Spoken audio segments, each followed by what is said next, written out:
তোমার কে কইছে যে আমি বাকিতে নিতেছি? টাকা একদম জায়গা মতো পৌঁছে দিয়েছি। আবে টাকা পাই আমরা কারে পৌঁছে দিয়েছেন? কোন জায়গায় পৌঁছে দিয়েছেন? ৯৯,০০০ টাকা আমি দিয়ে আইছি।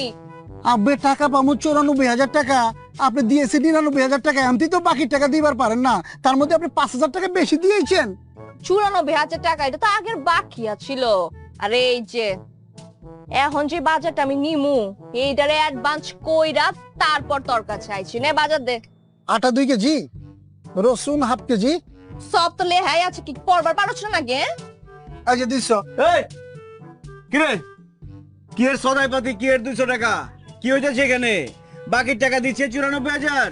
টাকা আমি দিয়ে আইছি, আসল মালিকলে টাকা ঠিকই দিয়ে আইছি, ঠিক আছে? ৯৯,০০০ টাকা ছ্যাপ দিয়ে করে দিয়েছি। মালিকের কাছে দিয়েছে, মালিক কাঠা। আপনি তো আমি তো টাকা পাই নাই, টাকা কই? আরে মোর জ্বালা, মালিক তো তুই না, মালিক হইছে তোর বাপ। তো আমার বাপের কি কব্বরের মধ্যে টাকা দিয়েছস? তোর বাপে মরে যাওয়ার পরে আসল মালিক কেঠা হইছে তোর মা। তোর মায়েরে একদম টাকা গইনা গইনা দিয়ে আইছি। খালাম্মা, চুমকি আপা কি আপনার আগের বাকি ৯৪,০০০ টাকা নগদ আরো ৫,০০০ টাকা বাড়তি দিছে?